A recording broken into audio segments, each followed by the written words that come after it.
Tobias Badong.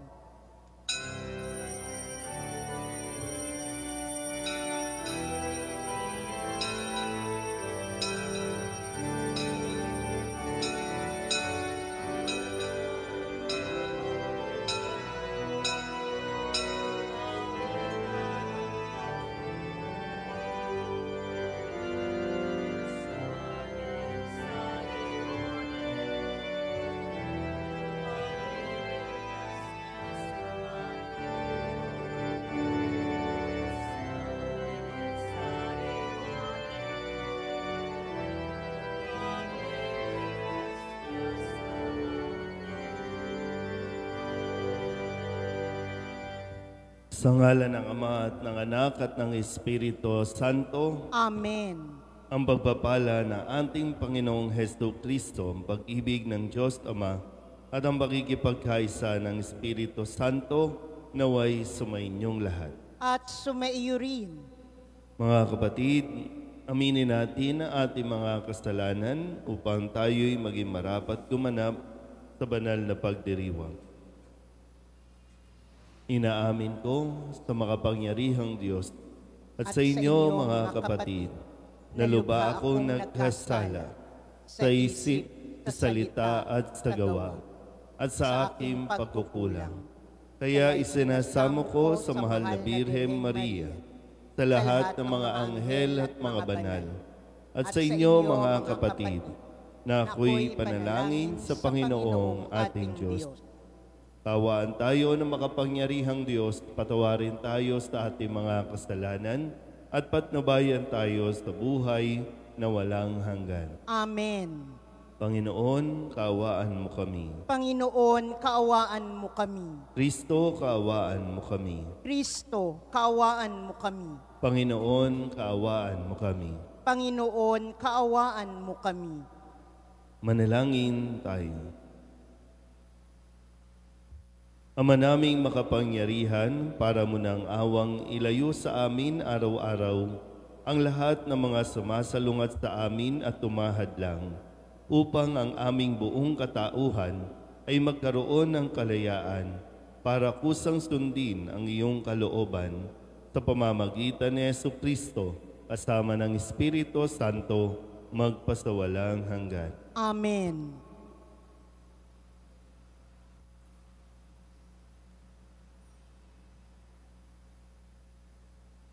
Pagbasa mula sa sulat ni Apostol San Pablo kay Tito. Pinakamamahal, paalalahanan mo silang pasakop sa mga pinuno at mga may kapangyarihan. Sundin ng mga ito at maging handa sa paggawa ng mabuti.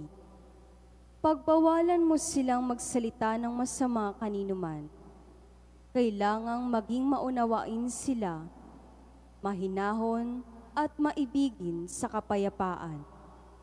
Noong una, tayo'y nalihis ng landas dahil sa ating kamangmangan at katigasan ng ulo.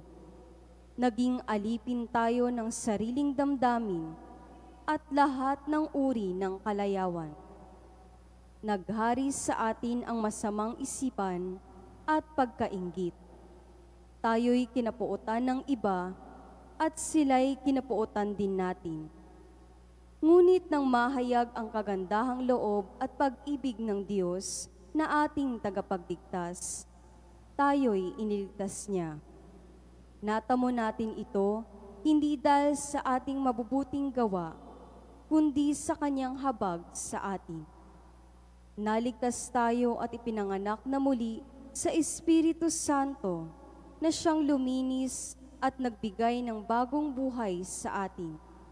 Sa pamamagitan ng ating tagapagligtas na si Jesucristo, ibinuhos sa atin ng Diyos ang Espiritu Santo upang tayo'y pabanalin ng kanyang pag-ibig at kamtan natin ang buhay na ating inaasahan. Ang salita ng Diyos. Salamat sa Diyos. Pastol ko'y Panginoong Diyos, hindi ako magdarahop. Pastol ko'y Panginoong Diyos, hindi ako magdarahop. Panginooy aking pastol, hindi ako magkukulang. Ako'y pinahihimlay sa mainam na pastulan. At inaakay niya ako sa tahimik na batisan. Binibigyan niya ako niyong bagong kalakasan. Pastol ko'y Panginoong Diyos, hindi ako magdaraho. At sang-ayon sa pangako na kanyang binitawan, sa matuwid na landasi, doon ako inaakay. Kahit na ang daang iyo'y tumatahak sa karimlan, hindi ako matatakot pagkat ika'y kaagapay. Ang tungkod mo at pamalo, ang gabay ko at sanggalang. Pastol ko'y Panginoong Diyos, hindi ako magdaraho. Sa harapan ng lingkod mo, ikaw ay may handang dulang. Ito'y iyong ginagawang nakikita ng kaaway. Nalulugod ka sa akin, na ulo ko ay langisan, at pati na ang kalis ko ay iyong pinaaapaw. Pastol ko'y Panginoong Diyos, hindi ako magdaraho. Tunay na ang pag-ibig mo at ang iyong kabutihan, sa akin tataglayin habang ako'y nabubuhay. Doon ako sa templo mo lalagi at mananahan. Pastol ko'y Panginoong Diyos, hindi ako magdaraho. Tatayo na po ang lahat.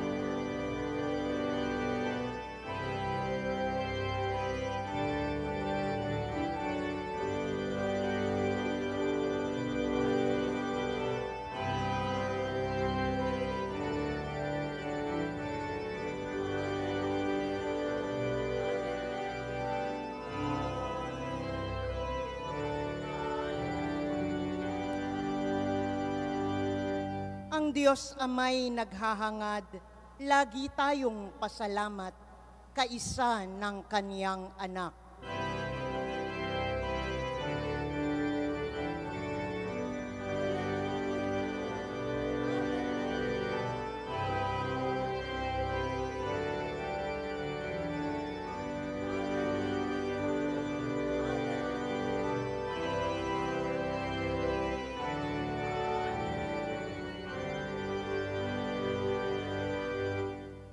Sumainyo ang Panginoon. At sumaiyo rin. Ang mabuting balita ng Panginoon ayon kay San Lucas. Papuri sa iyo, Panginoon.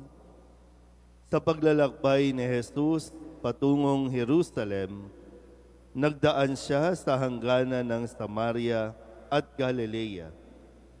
Nang papasok na siya sa isang nayon, siya'y sinalubong ng 10 ketongin. Tumigil sila sa malayo-layo at humiyaw ng, Jesus, Panginoon, mahabag po kayo sa amin. Nang makita sila ay sinabi niya, umayo kayo at pakita sa mga saserdote. At samantalang sila'y naglalakad, gumaling sila. Nang mapuna ng isa na siya'y magaling na, nagbalik siyang sumisigaw ng pagpupuri sa Diyos. Nagpatira pa siya sa paanan ni Jesus at nagpasalamat. Ang taong ito'y Samaritano. Hindi ba 10 ang gumaling? Tinatanong ni Jesus. Nasaan ang 9? Wala bang nagbalik at nagpuri sa Diyos, kundi ang dayuhang ito?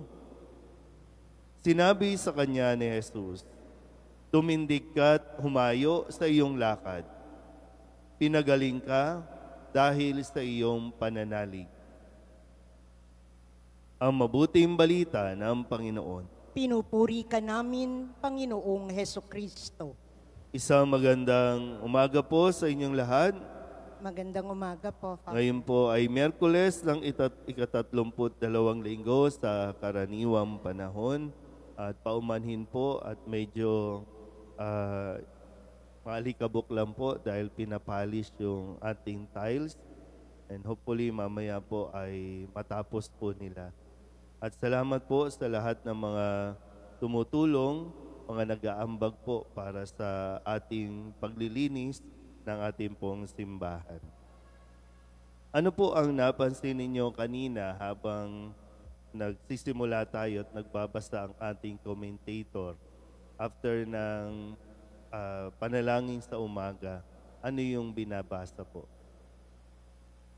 Oratio. After oratio, ano yung binabasa? Orasyon, Angelus. After ng orasyon, Angelus, ano yung binasa? Yun, hindi kayo attentive, no?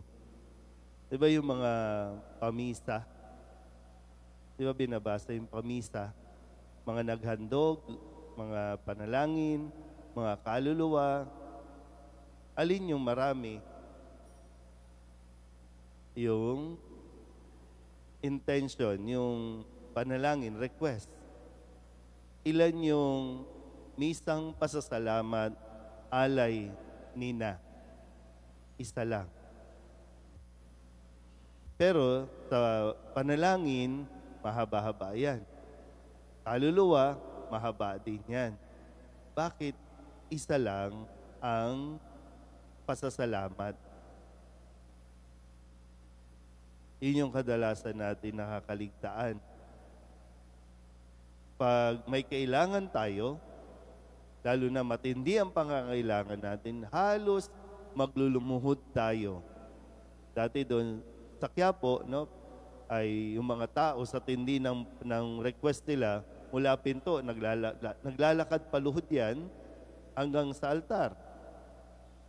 Marami yung kapag may exam, pag nag-a-apply sa abroad, dala-dala yung mga passport, mga ballpen, tataas nila yan. Kasi ganun mag-request, no? Kasi talagang matindi yung pangangailangan nila na matugunan yung kanilang para mapansin sila ni Jesus. Pero kadalasan, pag natapos na, hindi na nakakabalik. Marami nga tayong mga kilala dati, mga celebrities na araw-araw pumupunta doon, nagdadasan para magkaroon ng pelikula, sumikat. Pero nung sumikat na, hindi na nakakabalik. Bakit nagkakaganito yung attitude natin? Pag may hinihingi, nandiyan dyan. Pero kapag nakuha na, nakakalimutan nating magpasalamat. Real talk na lang tayo sa atin dito. Gaano tayo kadalas magpasalamat? Siyempre, halimbawa, pwede naman natin masabi, Padre, nagpapasalamat, kaya nga ako nandito eh.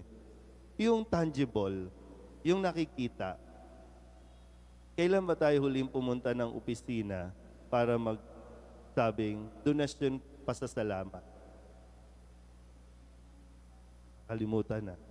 Hindi ko alam, no, kung anong nangyari, kung pwedeng, nagdududa na ba tayo, saan napupunta ang mga donasyon natin, ano ba nangyayari? O sadyang nagkakaroon tayo ng attitude na, at ako magpapasalamat, deserve ko naman ito. Yung ganun ba? Diba? Pag yung feeling natin, karapatan natin ito, right natin itong natanggap natin, para bang ang Diyos ang may utang na loob sa atin na ipinagkaloob niya ang kahilingan natin. Kaya nagiging yung ungrateful tayo. Yung mag-thank you man lang sa Diyos sa dami ng ibinigay niya sa atin. Hindi natin deserve kung anong mayroon tayo, pero dahil nga sa kabutihan ng Diyos, ibinibigay niya ito. Kaya nga yung 10 kitongin, di ba? Sa Ebanghelyo, 10 kitongin. Sumisigaw sila, Jesus, Panginoon, maawa ka sa amin. Wala nang kemi-kemi kay Jesus. Kasi alam ni Jesus yung kanilang pangangailangan na kapag may sakit ka, lalayuan ka, kaya nga nasa malayo, kinakailangan isigaw nila, nagmamakaawa sila. At pinakinggan ni Jesus. Pero yun lang, no, yung tanong nga, bakit isa lang ang bumalik? Nasaan yung siyam? Nasaan? Hinahanap din ni Jesus.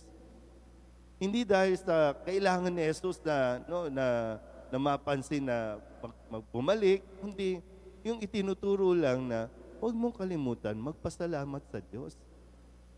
Ay, balik na naman tayo. No? Kadalasan ganun, Pag may sakit, pait-pait tayo, pero pag gumaling na, balik na naman tayo sa bisyo, balik na naman tayo sa kalokohan.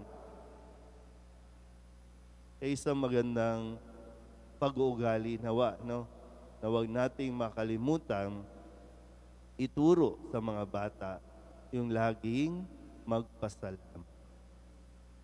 Pero mas maganda yung pagtuturo kapag nakikita mismo sa atin na nakikita ka ang mga magulang lumuluhod, nagpapasalamat sa Diyos. Nagsisimba para magpasalamat, hindi lang para humingi ng humingi. Amen? Magsitayo po ang lahat. Labis na mapagbigay ng biyaya, kagalingan at kapatawaran ng Panginoon. Subalit ipinagwawalang bahala natin ang mga ito. Nakakalimutan natin siyang pasalamatan. Dali natin ang ating mga panalangin sa Kanya sa diwa ng pasasalamat.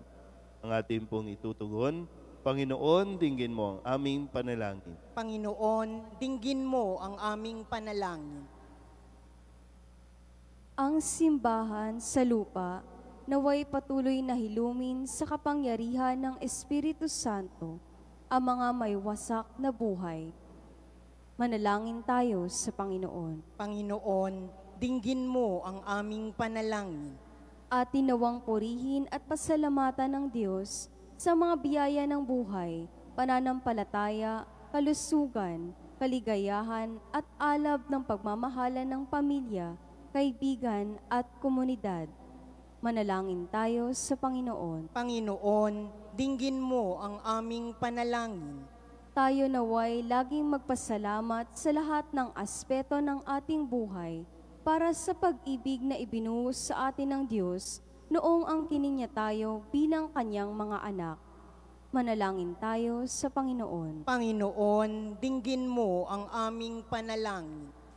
Ang mga may sakit at mga nabibigatan sa buhay, naway makita ang katangi-tanging pag-ibig at kalinga ng Diyos sa pamamagitan ng pagmamalasakit ng kanilang mga kapamilya.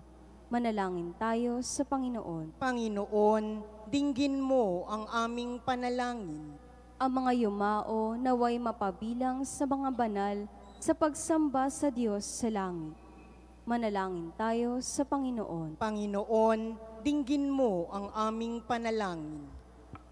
Idulog din natin sa Panginoon ang ating mga personal na kahilingan at mga panalangin para sa ating mga pamilya. Kasama din ang mga kahilingan ng mga nanonood sa online. Lahat ng mga misang pasasalamat, espesyal na intensyon, agarang paggaling ng mga may sakit, at ang lahat ng mga kaluluwa na inihiling na ipagdasal sa misang ito.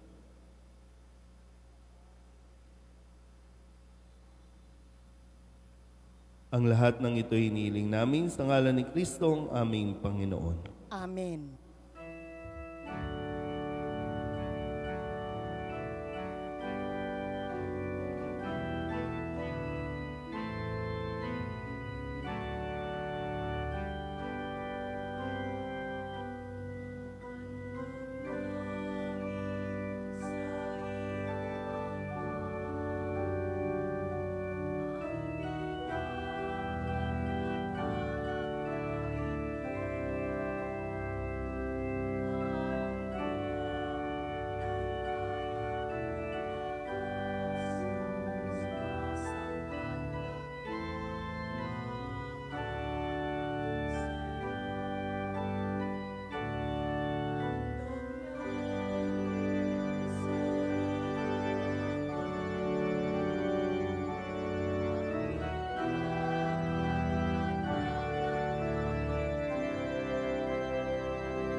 Manalangin kayo mga kapatid upang paghahain natin ang kalugdaan ng Diyos Amang makapangyarihan. Tanggapin nawa ng Panginoon itong paghahain sa iyong mga kamay, sa kapurihan niya at karangalan, sa ating kapakinabangan at sa buong sambayanan niyang banal. Ama naming lumikha, kalugdan mo ang paghahain ng mga natitipon dito upang ang aming ginaganap na pag-aalay ng sarili ng anak mo ay aming pakinabangan sa kanyang pamamagitan kasama ng Espiritu Santo magpasawalang hanggan. Amen. Sumainyo ang Panginoon. At sumaiyo rin. Itaas sa Diyos ang inyong puso at diwa. Itinaas na namin sa Panginoon. Pasalamatan natin ang Panginoong ating Diyos. Marapat na siya'y pasalamatan.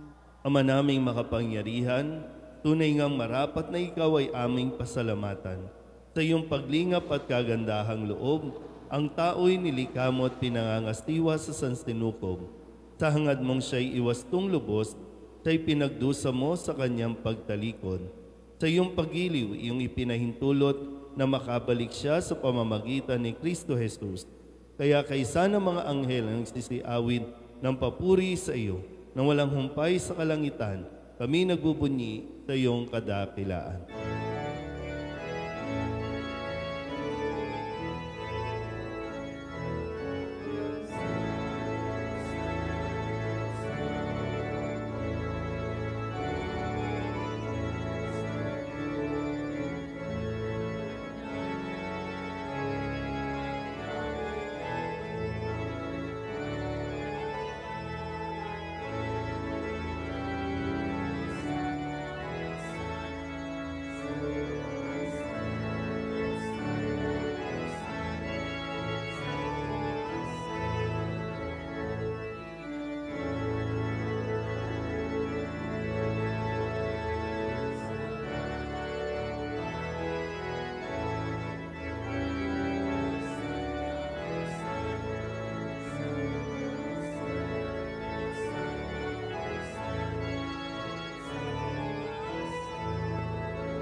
Ama naming banal, ikaw ang bukal ng tanang kabanalan. Kaya't sa pamamagitan ng iyong Espiritu, gawin mong banal ang mga kaloob na ito upang para sa amin maging katawan at dugo ng aming Panginoong Hesus Kristo. Bago niya pinagtiis ang kusang loob na maging handog, inawakan niya ang tinapay, inasalamatan kaniya, pinaghati-hati niya iyon, iniabot sa kanyang mga alagad at sinabi, "Tanggapin ninyong lahat ito at kanin, ito ang aking katawan na ihahandog para sa inyo."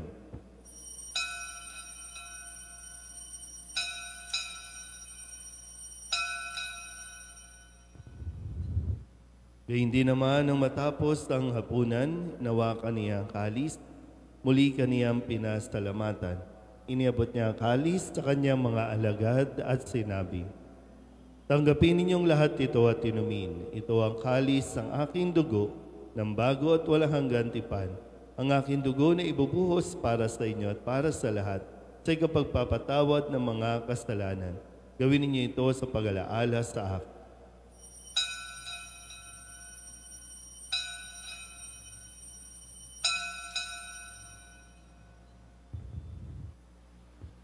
Ipagbunyihin natin ang misteryo ng pananampalataya. Si Kristo'y namatay, si Kristo'y nabuhay, si Kristo'y babalik sa wakas ng panahon.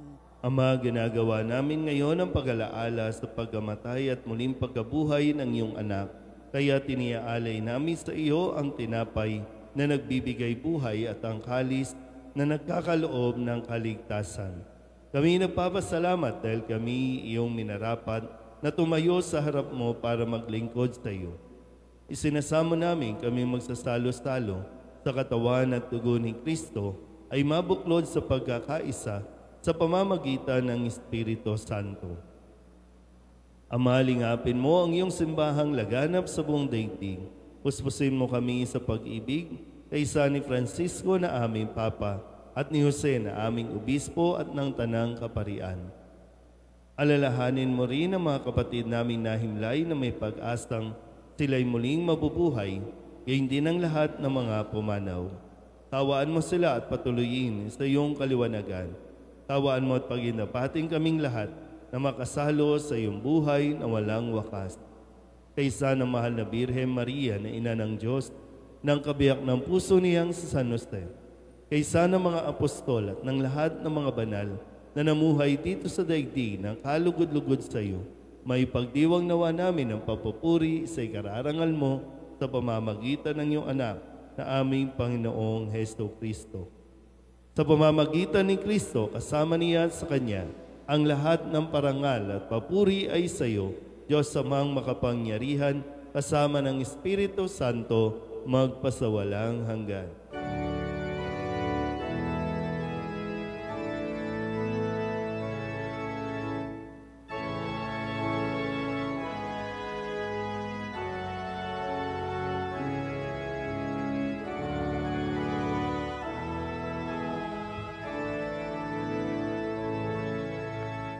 Buong kababaang loob tayong tumawag sa ating Panginoon ng Ama namin.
Hinihiling namin kami iadya sa lahat ng masama, pagkalooban ng kapayapaan araw-araw, iligtas sa kasalanan at ilayo sa lahat ng kapahamakan, samantalang aming pinananabikan ang dakilang araw ng pagpapahayag ng tagapagligtas naming sa Yesu Kristo. Sapagkat iyo ang kaharian at ang kapangyarihan at ang kapurihan, magpakailanman. Amen. Panginoong Hesu Kristo, sinabi mo sa iyong mga apostol, kapayapaan ang iniiwan ko sa inyo, aking kapayapaan ang binibigay ko sa inyo. Tunghayan mo ang aming pananampalataya at huwag ang aming mga pagkakastala.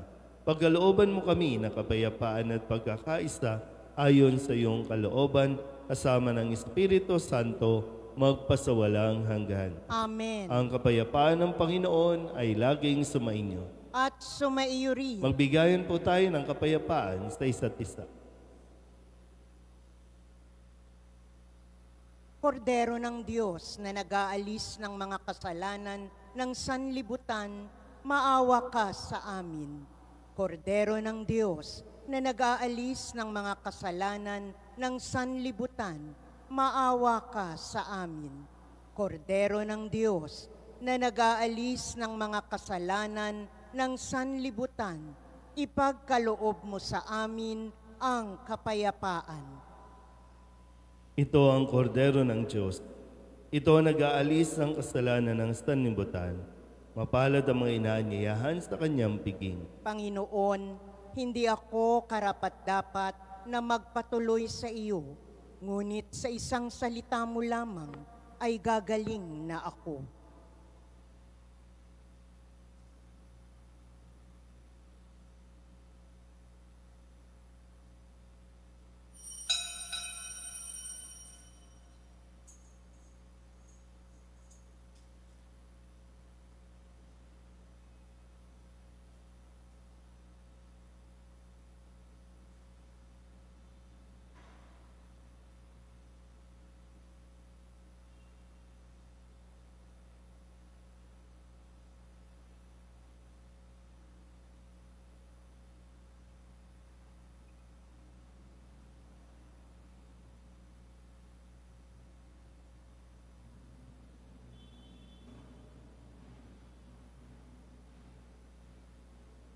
Tatayo na po ang lahat. Manalangin tayo.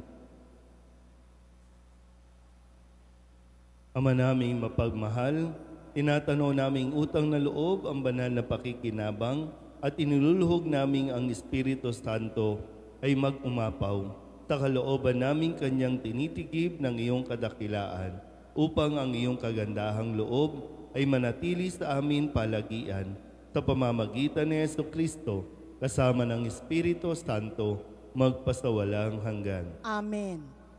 Mga kapatid, pagkukulan natin ng panalangin ang mga yumao nating mga mahal sa buhay at ang lahat ng mga kaluluwa sa purgatorio. Mga anghel, mga banal, tanang nasa kalangitan, halikayo at samahan. Ang mga giliw naming pumanaw sa piling ng poong mahal. Si Kristo ang mag-aakay sa kandungan ni Abraham upang doon ay humimlay. Ang mga giliw naming pumanaw sa piling ng poong mahal. Sa ilaw na walang hanggan, kapayapaan naway pagkamitin ng may kapal. Ang mga giliw naming pumanaw sa piling ng poong mahal. Ama naming mapagmahal, iniahapili namin sa iyo ang aming mga kapatid na pumanaw sa buhay na ito. Huwag mo po silang pabayaan at pamalagiin mo silang buhay sa iyong piling. Alang-alang sa iyong awa at pag-ibig, patawarin mo sana ang kanilang mga pagkukulang at nagawang pagkakasala, dala ng kanilang kahinaan. Manatili nawa silang maligaya sa iyong piling, kasama ng iyong anak at ng Espiritu Santo, magpasawalang hanggan. Amen.